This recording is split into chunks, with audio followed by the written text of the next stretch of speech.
more proud of him for anybody in this room. And I will say, you know, the reason why they got there and got to that moment and did that was because of Coach Miller and what he was able to do with the kids and get them involved, build a process, build the discipline, build the focus, have a commitment to where they want to go. And these are just the first steps. I mean, Coach Miller, at the last 5 years, 4 of the 5, his teams have finished in first place in the conference. Right? Last year was the second time he's won 30 games. So we're just getting started here, and I think we're really excited to have Coach Miller here. And come on up.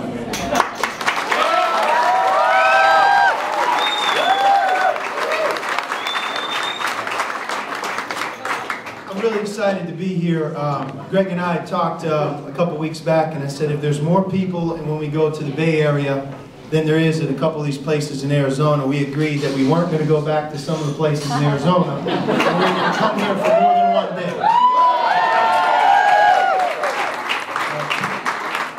You know, I like to, because it's such a small room here, I'll open up for questions here in a minute, but you know, my comments really are, for me, everybody's motivated by different things, and my whole reason 25 months ago to come here and be the new coach at Arizona, and while that process was happening, there are so many people that would say, you know, you sure you want to take on that challenge? You know, Coach Olson, the Hall of Fame coach, and you're going all the way out there to Arizona. But the thing that always really stuck in my mind is the greatness of Coach Olson and the greatness of Arizona. And you look at it and say, if it could happen for that long of a period of time under one coach, you know, guys like Bennett, he reminded me, he's the guy who messed up Coach Olson's hair.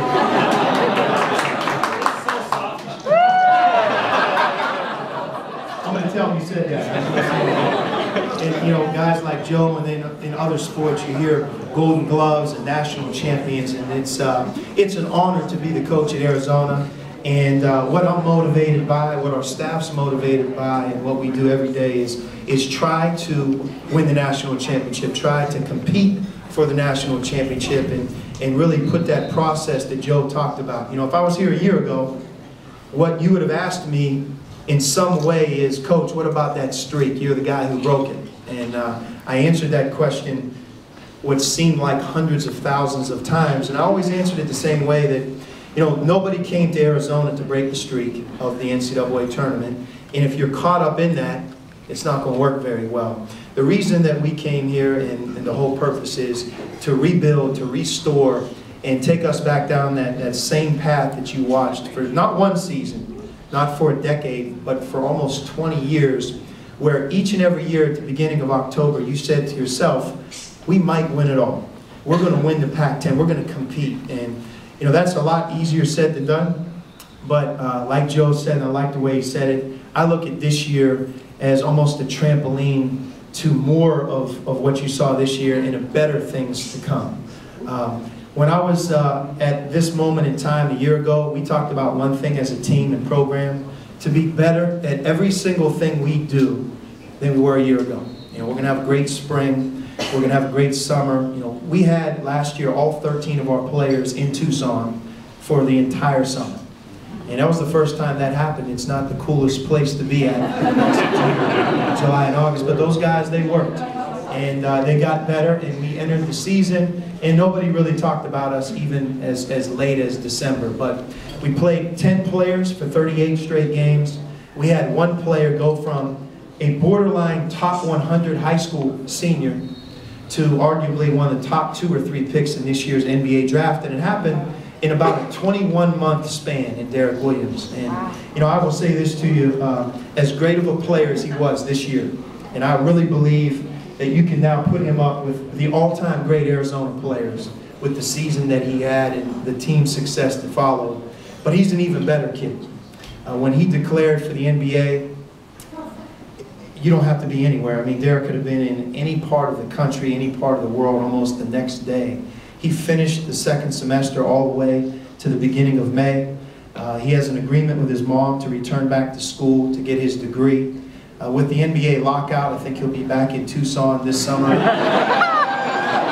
we're going to see if we can put him back on the team as well.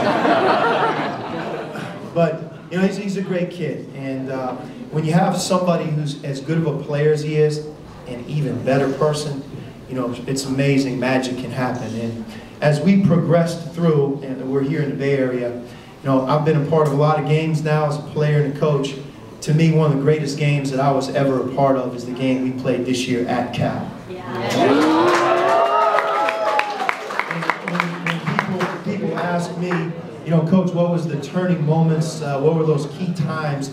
I would tell you that it was that game, more than any game we played, that really allowed us to believe that magic could happen past moving forward. So as we progressed and won our Pac-10 regular season championship and got into the NCAA tournament, and I'll set the tone here as we got down. When we approached the Duke game, obviously, and let me just give Duke a little credit, because I can walk through any airport in the country and inevitably someone's going to say to me, Coach, you're awesome, you beat Duke.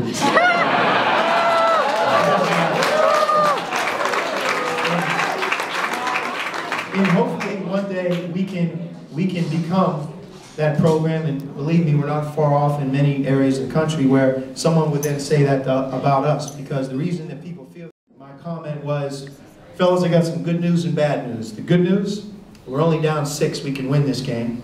The bad news is if we don't, Derek's going to play 20 more minutes at Arizona. When you score 25 points in a half, you're pretty much headed to the NBA after that. But the one thing I want to point to is we scored 55 points in the second half, and Derek scored 3. And to me, as we moved to UConn, and you know, you watched that last shot go up from the right corner, and you said, what if? I will say that between the second half of Duke and tasting about 3 inches from the Final Four, winning 30 games, more than anything, it's not about the celebration of what we just did as much as I think how exciting it is about what we can do in the future. And just like I said last year, we have a hungry team for different reasons. We have a hungry team to prove that we can win without Derek. We have 4 incoming freshmen that I have very high hopes for. I think all 4 can join next year's team and impact not only next season, but many beyond that.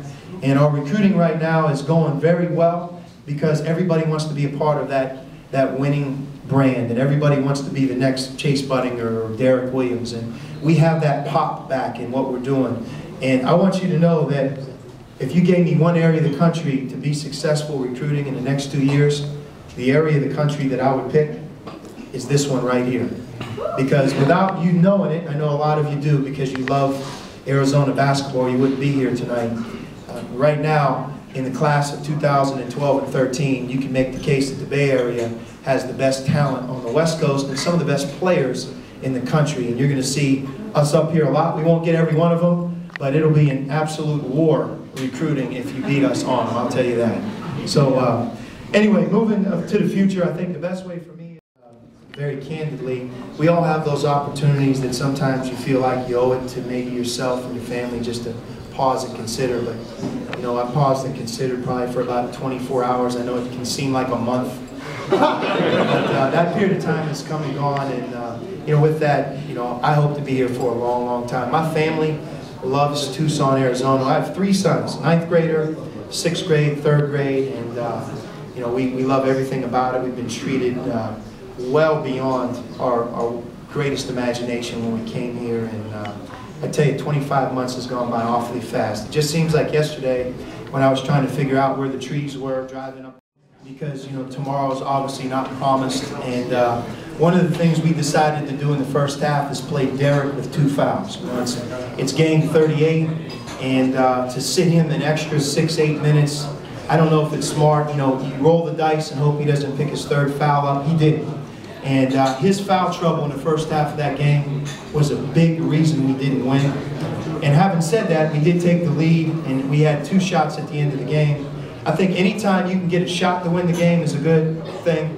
Keep in mind who shot it. Derek, who at that time was shooting over 50% from 3. And then we had a great look, the second look. When Jamel shot it, for about 3 seconds of my life, probably yours as well, I said, we're going to the Final Four.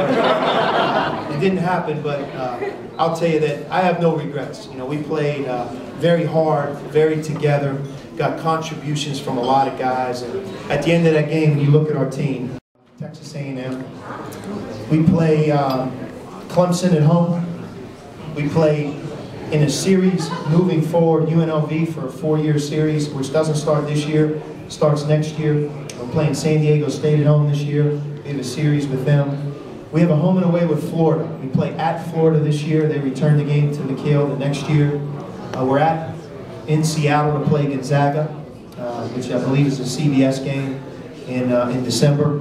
Next year we're in the Diamond Head Classic in Hawaii, and our schedule will continue to evolve. And you know, as especially with the new Pac-12 television model, it's going to give us even more opportunities to have great non-conference games. I don't know if you're aware of this, but you know, a lot of times right now under the current TV contract, it's not as easy for teams to play in McHale because a lot of times they're relegated to just one network. In the future, in the real close future, you know, that same game can be televised on ESPN. And every coach wants to be on national television in a certain way in a non-conference game. So that television deal, among the hundreds of things that it's going to do to enhance our brand in the Pac-12, it will allow us to get even more exciting home and away series started. We're talking to Texas. We have a game scheduled in Phoenix that we're close to wrapping up here. So, you know, that's non-conference scheduling philosophy. You have to play the best to be the best, and we're headed back down that path. Great, thank you. So, you know, in my closing, let me just say this. I'm really excited to be here. This is one of my wife and I's favorite places in the West. We love coming up here. Being in Arizona, how lucky we are to have a couple of guys like our AD Gray, our head coach for the basketball team, Sean Miller. When I grew up in Southern California, and I live in Northern Cal now. So thank you guys for coming out. Thank you for supporting the Giants.